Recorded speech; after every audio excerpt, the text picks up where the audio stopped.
Well, good morning. We're going to go ahead and get started here. Happy Saturday, and thank you for taking time out of your weekend to join me for this special reading of my children's book, The Radical Undersea Journey of Mr. Dude. Before I get started, I want to talk a little bit about my journey itself. And there's two things that I want to share with all of you that are joining us.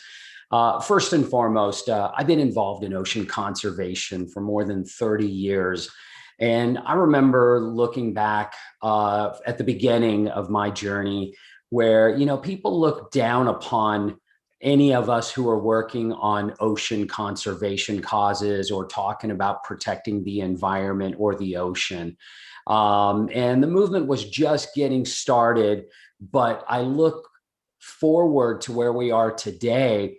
And what excites me is how many people are talking about the environment and protecting our ocean. And more important, how many people are taking action. I think that's one thing that we should look at, the amount of people that are energized about our environment and wanting to protect it. Let's not focus on the doom and the gloom. We need to understand that our ocean and our environment is facing a challenge through a number of issues, whether it's climate change, rising sea levels, plastic pollution, and overfishing. There's a countless amount of issues that are facing our planet. But what gives me hope and excitement is the fact that there are so many more people talking about it, and more important, how many people are taking action. So please keep that in mind, that if things kind of look a little bit down, just know that there's a lot of people working for the right cause than there were 30 years ago. The second thing along my journey that I've learned is that this idea, especially after having a child, my son's 10 now, and what I've come to realize is that, as parents, we need to help start that journey with our children earlier in their lives. And I've seen it with my own son, introducing him to the ocean and taking him to the aquarium and just educating him about sea life and things on the beach and everything like that. He's really grown fond of it, but he's taken on this himself. He's aware of what's going on and that our environment is in trouble, but he wants to be part of the solution. And that's one of the right reasons why I wanted to write The Radical Undersea Journey of Mr. Dude. I wanted it to be a playful, inspirational way to get children and their adults, their families and their friends, grown-ups, to start having this conversation at home and at early of a stage as possible. And I look at it and go, my son's 10 now, and he has already done so much and become so aware of our environment and the need to protect it that it's built into his daily activities. He is growing up with these values. And I know that he will carry them on to when he gets older and has his own family, but also he is sharing these with his friends. So I ask you to keep that in mind, start that conversation as early as you can with your children so they grow up with these values. I'm talking about a generational shift. Imagine millions of children around the world growing up with this message of protecting our environment and our ocean. Imagine the impact that we could have years from now. So let's play the long game and let's make sure that we inspire our children to do the right thing. So that's all I'm going to say. And now we're going to dive into The Radical Undersea Journey of Mr. Dude. This was a super fun book to work on. I've always wanted to write a children's book, and everything lined up, the story, the mission, the message, and everything. So this is the result. And I also want to say that I got an opportunity to work with an incredible young illustrator, Ashley Casalino. She did an amazing job interpreting the story and putting together the characters and the illustrations and everything that made it so fun and playful and really brought out the message as well. So I hope you enjoy it. Let's go ahead and dive into it. So here we are. Okay. When the sun hit his eyes and the smell of surf filled his nose, It was time for Mr. Dude to jump out of bed and grab his surfboard. Before heading out to sea, he had to fuel up. Mr. Dude grabbed some orange juice from a plastic cup. He gulped it down with a plastic straw. He loved plastic straws because they were so fun to drink from. Mr. Dude tossed his plastic cup and plastic straw into the garbage. He grabbed his board. It was time to hit the waves.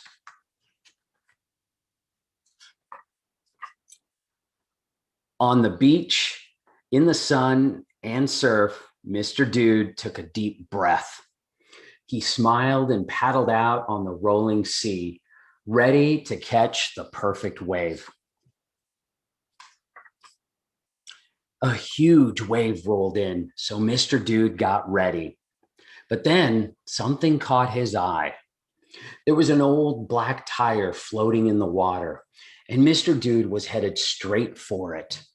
Mr. Dude's surfboard hit the tire and he flew straight into the air. Suddenly, Mr. Dude was underwater, tumbling up and round like he was in a washing machine.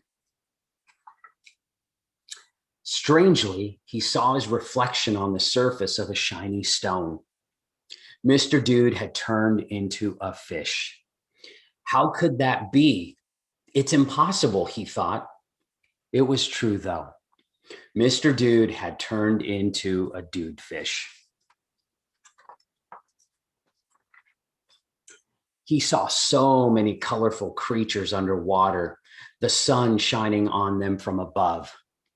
There were big green turtles, blue and yellow fish, and bright red starfish. There were lobsters too, reddish brown in color. And then there was a sea lion with a big mustache who waved at the dude fish. "Hey, dude," said the sea lion. "Where am I?" asked Mr. Dude. The big green turtle swam over and said, "You're in the Pacific Ocean. Of course, we all live here, but I've never seen a fish like you before. Where are you from?" Mr. Dude said, "I'm a human. I don't look like it, but I'm a surfer from above.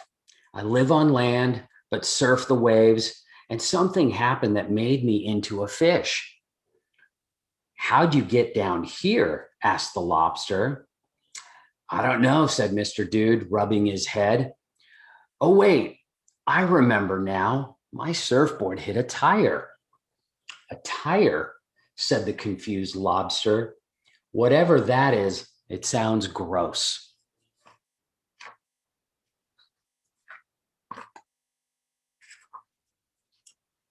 "There are all kinds of strange and ugly things down here," said the turtle. "Come with us and we'll show you." The turtle and the sea lion swam ahead. Mr. Dude followed them. Soon, more fish and underwater creatures joined them. "See," said the turtle. He pointed a fin at a strange pile of weird shapes. "Look at this, Mr. Dude. It's plastic." Mr. Dude swam over, shook his head, and said, "I can't believe it, man. Look at all this garbage. Here are plastic straws and soda bottles and plastic bags. We humans are throwing all this in the ocean?" "That's right, dude," the lobster said. "And it collects in the water, trapping fish, lobsters, and all kinds of animals. It makes the water gross and unhealthy for us." Soon, a sunfish swam by. "I think we should take Mr. Dude to meet Hugh," said the sunfish. All the fish and creatures suddenly became quiet. What little sunshine came through the gross plastic twinkled on their scales and fins. Man, who's Hugh?" asked Mr. Dude. "You'll see," said the turtle. "Let's go." The sunfish led the way. swimming past schools of fish and around a coral reef until they reached a big, dark cave.